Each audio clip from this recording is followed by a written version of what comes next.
इस कहानी में एक प्यारी लड़की है जो फूलों के बीच खेलती है। उसका नाम सिया है और वह हमेशा खुश रहती है।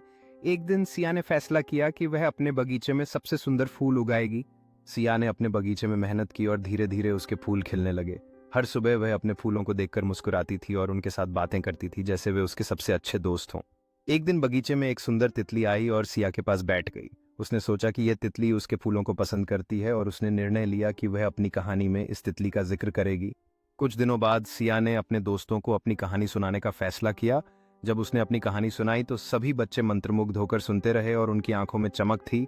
सिया ने अपनी किताब में तितली की कहानी लिखना शुरू किया जिसमें उसने अपने फूलों और उनकी खुशियों के बारे में लिखा।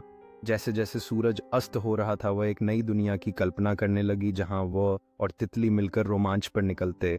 जैसे ही सिया ने अपनी कहानी खत्म की उसके दोस्तों ने उसे ताली बजाकर सराहा। इस पल ने सिया को यह सिखाया कि फूलों और कहानियों की सुंदरता का आनंद साझा करना कितना खास होता है।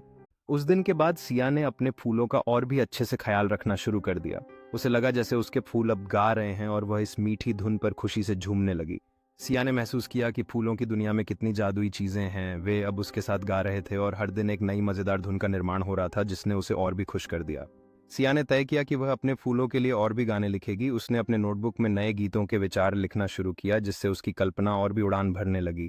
एक दिन सिया ने अपने फूलों और दोस्तों के सामने एक संगीत कार्यक्रम आयोजित किया। उसके दिल में उत्साह था और उसने अपनी नई धुन गाई जिससे सभी को आनंद मिला। जैसे ही सिया ने गाना खत्म किया उसके दोस्तों ने उसे अपना साथ देने के लिए मंच पर बुलाया। सभी ने मिलकर मजेदार गीत गाए और फूलों के साथ झूमते हुए खुशी का जश्न मनाया।